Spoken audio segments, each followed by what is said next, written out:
No mundo dos insetos, existem aqueles que vivem socialmente, ou seja, numa comunidade organizada. As abelhas constituem o mais clássico exemplo destas sociedades. Habitam um lugar comum, dividem o trabalho de forma organizada e se dividem em classes sociais bem definidas, chamadas castas.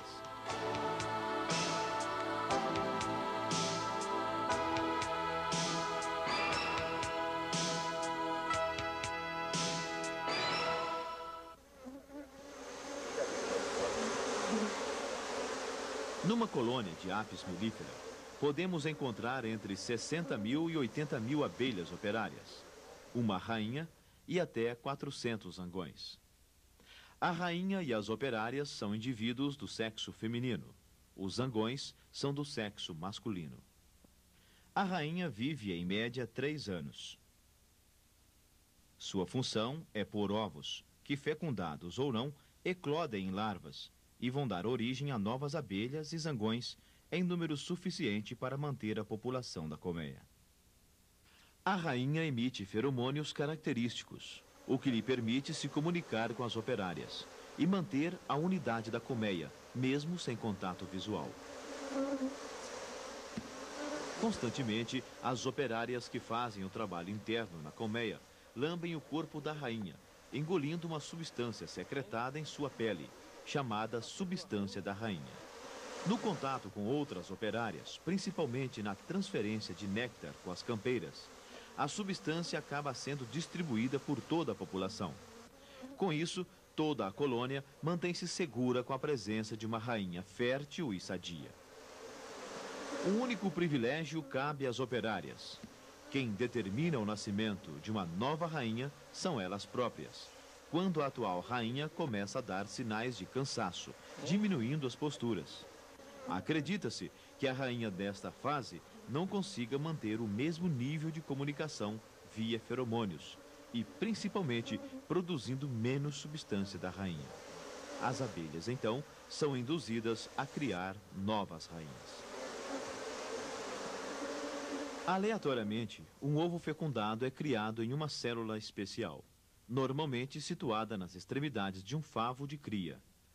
A célula, chamada realeira, tem um tamanho maior e permite que os órgãos sexuais da abelha se desenvolvam completamente. Ali, a larva é alimentada apenas com geleia real, levando entre 15 e 16 dias para nascer. Numa colmeia podem existir várias realeiras, mas apenas uma das rainhas recém-nascidas será mantida. É comum a primeira rainha, ao nascer, matar as pupas de todas as outras realeiras. Neste favo de cria, em uma colmeia racional, podemos observar várias realeiras lado a lado. Dependendo das condições climáticas, em média no 12º dia de vida de uma rainha, pode acontecer o voo nupcial, quando ocorre a copulação com os zangões. Os espermatozoides são armazenados num órgão especial denominado espermateca, o que lhe permitirá a fertilidade por toda a sua vida. O esgotamento da espermateca significa o fim do reinado. 3 dias depois do voo nupcial, a rainha começa a pôr os ovos. Os fecundados são colocados nas células menores, de onde nascem as operárias. Os não fecundados, em células maiores, originam os zangões. O fenômeno que permite o nascimento de zangões a partir de ovos não fecundados é conhecido como partenogênese. Os zangões têm como papel na colmeia o voo nupcial, após o qual morrem. Seus órgãos sexuais são prolatados, ou seja, ficam para fora após a cópula, provocando morte. Enquanto o voo não acontece, vivem consumindo mel. Por isso, são eliminados quando os alimentos estão em falta. As operárias não têm função reprodutiva. Por terem sido criadas em células de postura pequenas, têm órgãos sexuais atrofiados e menor porte que a rainha e os zangões. Levam 21 dias para nascer e vivem entre 42 e 60 dias, dependendo do grau de atividade a que são submetidas. Nos seus primeiros 3 dias de vida, a operária trabalha como faxineira, promovendo limpeza em todas as partes da colmeia. Do 4º ao 14º dia de vida, ela trabalha como nutriz, elaborando a geleia real e alimentando larvas dos favos de procriação. No início, com geleia real, depois, com mel. Na elaboração da geleia, a abelha nutriz engole mel, pólen e água, que no seu sistema digestivo passa por transformações químicas e são regurgitados como geleia. Depois desta fase, até o 21º dia, as abelhas se dedicam à produção de cera, através de glândulas cerosas localizadas no abdômen, e à construção de favos. A partir daí, as operárias são chamadas de campeiras, pois vão para os campos em busca de néctar, pólen, resinas e água.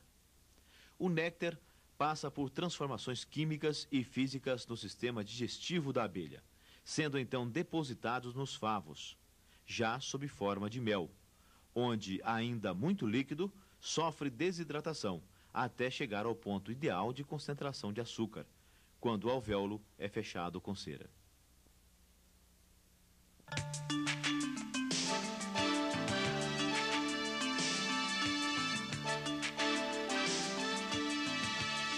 Durante toda a sua vida, a abelha vai transformar néctar em mel.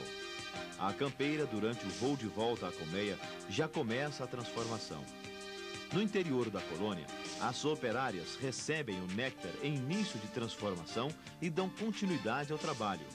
Depois de passar por várias abelhas, o mel finalmente é depositado no favo.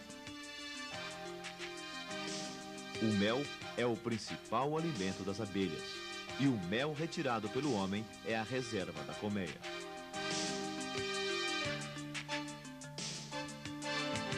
Para se ter uma ideia do grau de importância e intensidade do trabalho das campeiras, basta dizer que para fazer 1 quilo de mel, elas têm de visitar aproximadamente 1.500.000 flores. Felizmente, as flores renovam seu estoque de néctar diariamente e por vários dias, dependendo da espécie. O néctar é rico em vitaminas, sais minerais e açúcares, e apresenta diferentes aromas e sabores conforme a espécie de planta que lhe deu origem. Por isso, a cada florada, região ou época do ano, temos a produção de diferentes méis. O pólen e as resinas são transportados num órgão chamado corbícula, localizado nas pernas das abelhas. O pólen é armazenado em células de favos e consumido como fonte de proteínas após fermentação. As campeiras também exercem tarefa de segurança e usam o ferrão como defesa, o que causa a sua própria morte. Quando uma abelha pica, além do ferrão, deixa também parte do seu abdômen, que contém uma bolsa de veneno e parte dos intestinos. Apesar de terem os órgãos sexuais atrofiados, as operárias, na falta da rainha, em alguns casos, podem pôr ovos, os quais, por não terem sido fecundados, dão origem a zangões pequenos, pois também foram gerados em células de postura para operárias. Geralmente, quando isto acontece, a colmeia está em declínio por falta de posturas para a geração de uma nova rainha, e em poucos dias desaparecerá. Devido à presença deste grande número de zangões, estas colmeias são chamadas zanganeiras. As abelhas têm ainda sistemas de visão e olfato apuradíssimos. É com esses recursos que buscam incessantemente o néctar das flores. A visão é feita por olhos compostos localizados nos 2 lados da cabeça, capazes de enxergar por todos os lados. Completam o sistema 3 ocelos, situados na parte frontal, que servem para enxergar coisas que estejam muito próximas, no interior das flores, por exemplo.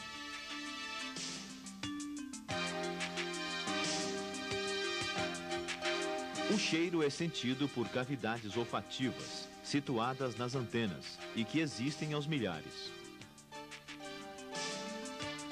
As dezenas de feromônios existentes e suas combinações são instrumentos importantíssimos de comunicação nesta sociedade. As glândulas que os secretam estão situadas em diferentes partes do corpo. Uma abelha molestada emite um feromônio que atrai suas companheiras. Aqui uma campeira no alvado de uma colmeia, em posição característica, emite feromônio que atrai as companheiras.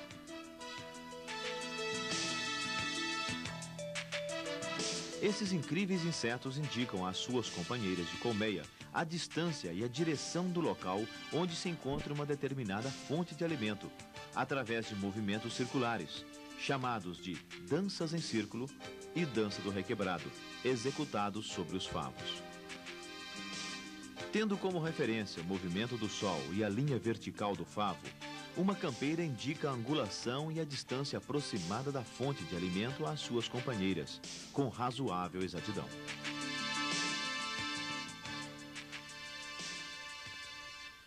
Quando a colônia cresce demais e falta espaço físico, pode ocorrer um fenômeno chamado enxameagem. As operárias criam uma nova rainha, o que obriga a antiga abelha-mãe a deixar a colmeia em busca de um novo local para se instalar. A população se divide.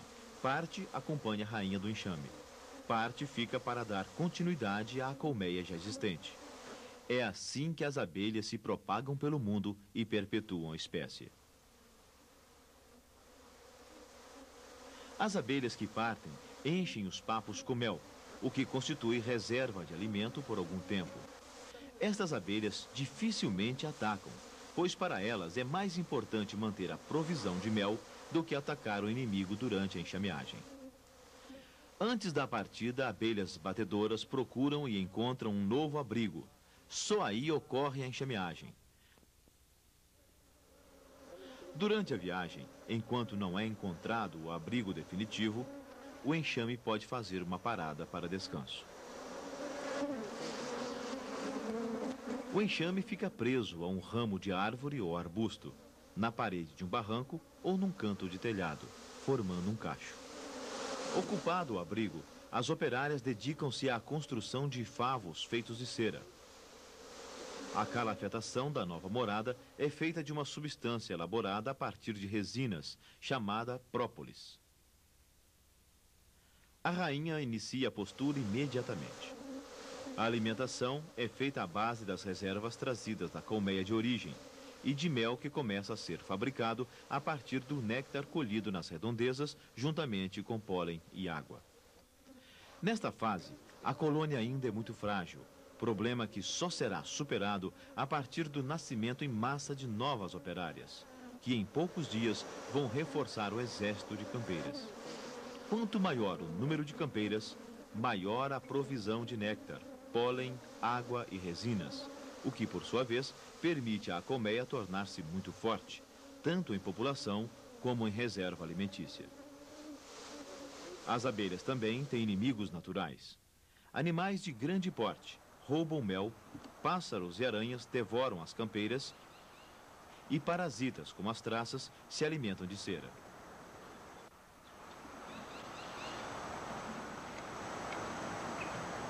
Abelhas de outras colmeias também são inimigos em potencial, principalmente quando roubam alimento.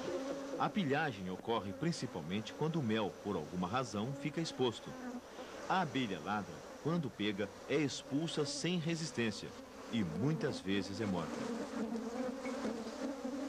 Muitas raças de abelhas foram introduzidas no Brasil, mas a que mais se difundiu foi a africana.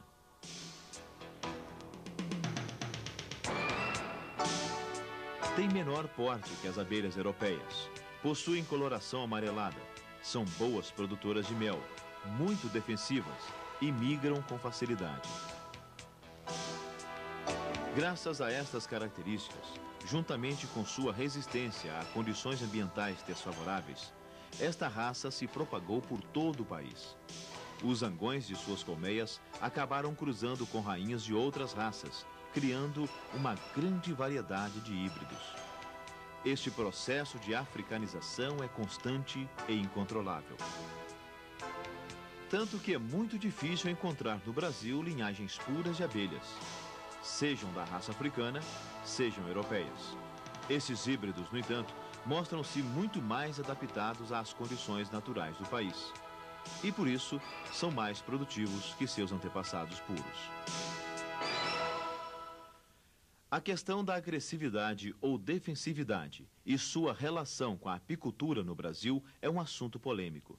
Há mais de 30 anos pesquisando e ensinando sobre apicultura, 20 deles no Departamento de Biologia Animal da Universidade Federal de Viçosa, um dos melhores centros de pesquisa sobre o assunto no país, o professor Alfredo Goicoechea Huertas acha que a partir da africanização ocorreu uma revolução na atividade em todo o território nacional. Foi preciso descobrir técnicas, métodos e equipamentos novos para se lidar com abelhas africanizadas, que têm comportamento muito diferente das raças europeias aqui no Brasil. E mesmo com o progresso atingido, é preciso ainda que se investa mais na pesquisa e no apoio total à apicultura, procurando tecnificar, padronizar e alcançar custos de produção menores para que o apicultor atinja melhores lucros em qualidade e quantidade. Pois estas abelhas estão bem adaptadas ao nosso meio, sendo bastante resistentes ao ataque da varroa e outros inimigos. E por sua vez, a educação do consumidor é importante para que possamos trabalhar para produzir produtos de alta qualidade.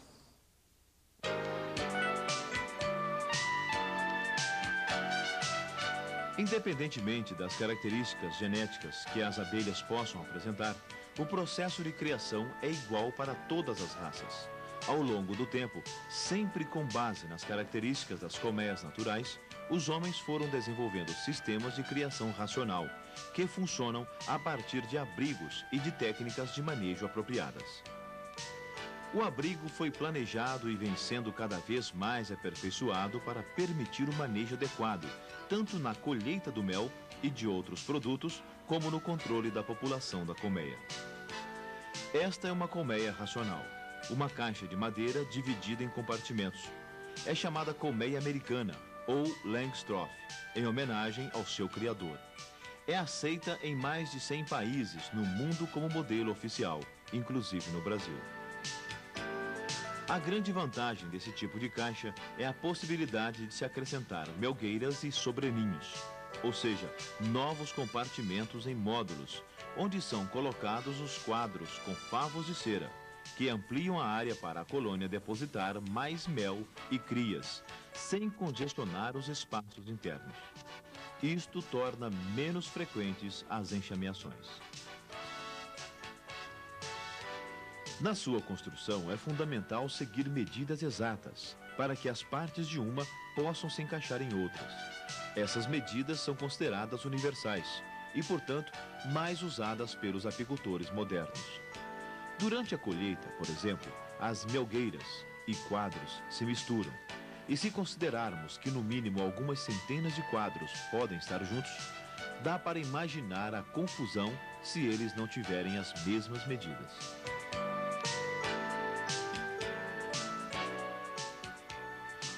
Vamos conhecer a caixa ou colmeia vazia por partes. A base dela é onde se localiza o ninho ou câmara de cria, um local habitado por todas as abelhas e pela rainha. Aqui estão os quadros, também chamados caixilhos, com amarração de arame e placas de cera alveolada incrustadas. São colocados para facilitar o trabalho das operárias que vão construir as células de postura. Elas não vão gastar tempo nem energia para produzir a cera. O assoalho pode ser de dois tipos, com 1 centímetro de espessura para as épocas mais frias e com 2 centímetros de espessura para as épocas mais quentes. É também na base que está a entrada da colmeia, chamada de alvado.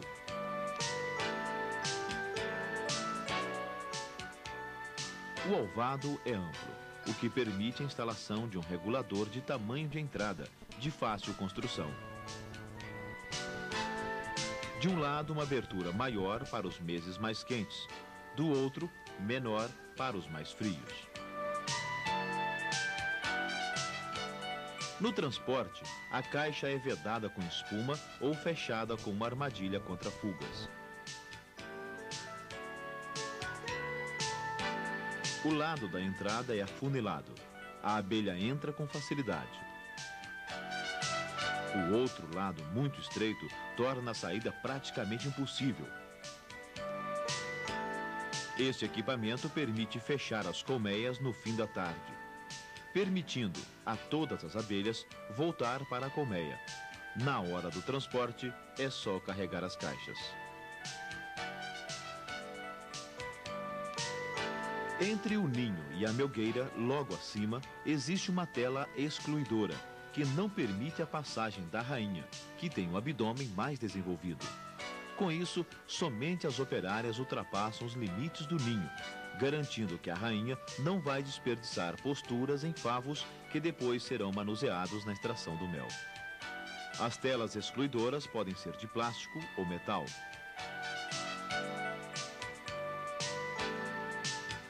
As plásticas, em regiões de clima mais quente, podem se retorcer com o calor.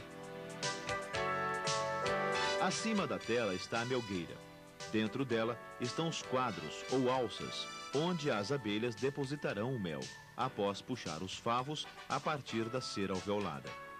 Também pode ser colocados favos usados, de onde já foi extraído o mel. Neste caso, as abelhas farão os devidos reparos. A montagem dos quadros deve ser cuidadosa. Além de seguir as medidas adequadas e utilizar madeira de qualidade, é preciso atenção na colocação do arame. Ele deve ser galvanizado, bitola número 26. Colocado firme e bem esticado em 4 linhas, para facilitar o trabalho com o incrustador elétrico. Os furinhos podem ser protegidos com rebites. A limpeza dos quadros é feita com um gancho próprio que facilita o trabalho.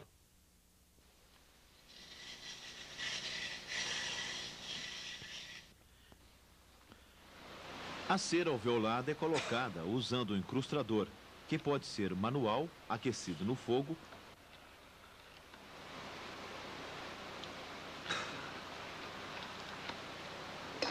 ou um aparelho elétrico, que aquece os arames dos quadros, os quais, por sua vez, derretem a camada superficial da placa de cera, fixando-a firmemente. As placas de cera alveolada são fabricadas a partir do derretimento da cera bruta, que sobra durante a coleta, seja de opérculos, favos que se quebram ou favos velhos, ou ainda a partir de favos encontrados numa colmeia natural capturada. Eles são derretidos e preparados em placas.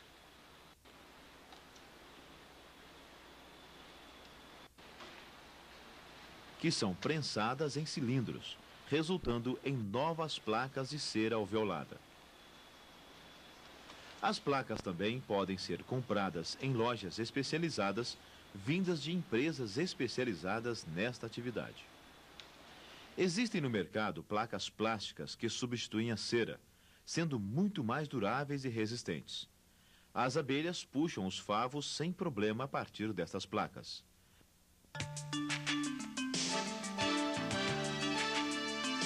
Sobre a melgueira vai uma tampa que inicialmente deve ser fixada artificialmente com fita adesiva, por exemplo. Com o tempo, as próprias abelhas se encarregarão de fazer a colagem calafetando as arestas com própolis. Sobre a tampa, deve ser colocada uma proteção contra as intempéries. Normalmente, utiliza-se telhas de diferentes formatos.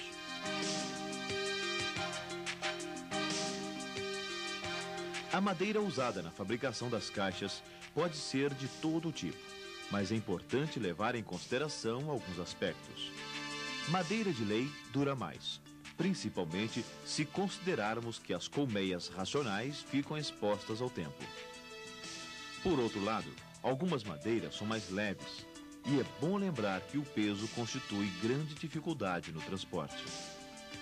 Não deve ser feito o tratamento da madeira com produtos químicos, os quais podem ser tóxicos para as abelhas.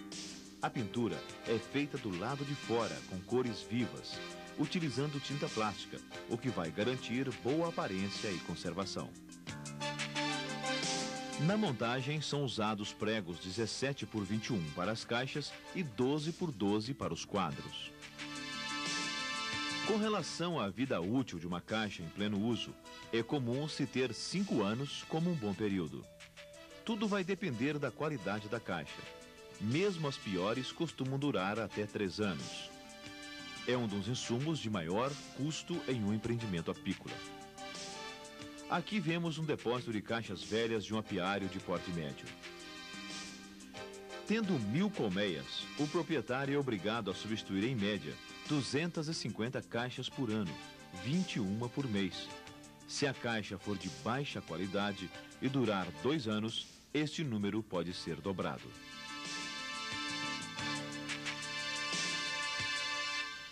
Para a extração do pólen, usa-se esta estrutura engenhosa. As abelhas passam pelos furinhos, mas o pólen, por causa do atrito contra as corbículas, acaba caindo nesta gavetinha logo abaixo. Na escolha do coletor de pólen, é importante observar se os furinhos têm as bordas arredondadas, para evitar ferimentos nas operárias.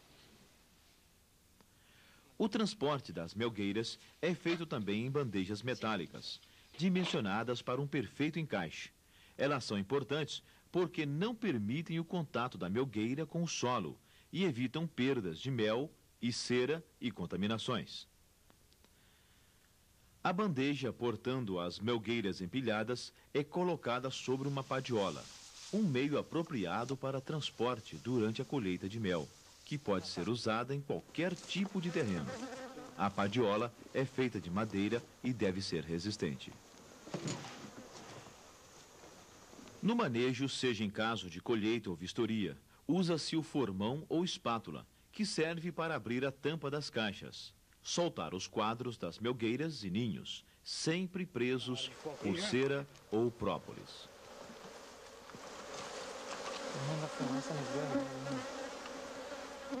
Os suportes ou cavaletes também são muito importantes. Afinal, as colmeias não devem ser colocadas diretamente sobre o solo, sob o risco de ataque de inimigos naturais e deterioração pela umidade. Eles podem ser fixos, para ficarem definitivamente num determinado local, ou móveis, quando se pratica apicultura migratória. Os móveis também são usados no manejo das colmeias. Os suportes fixos geralmente são de concreto. Os modelos móveis podem ser de metal ou de madeira, fixos ao chão ou dobráveis. O ideal é que cada caixa tenha seu próprio suporte. No entanto, alguns apicultores utilizam suportes duplos, colocando as colmeias aos pares, o que não é recomendável, pois ocorre interferências no manejo de uma caixa sobre a outra. O ataque de formigas é muito comum em apiários comerciais. Daí a importância de se manter colmeias sempre fortes, única maneira de evitar esse tipo de inimigo. Um outro detalhe importante com relação à caixa e ao suporte: é necessária ligeira inclinação, para não haver acúmulo de água em qualquer parte da colmeia. Com isto, se garante maior durabilidade para a caixa e segurança para a população de abelhas da colônia.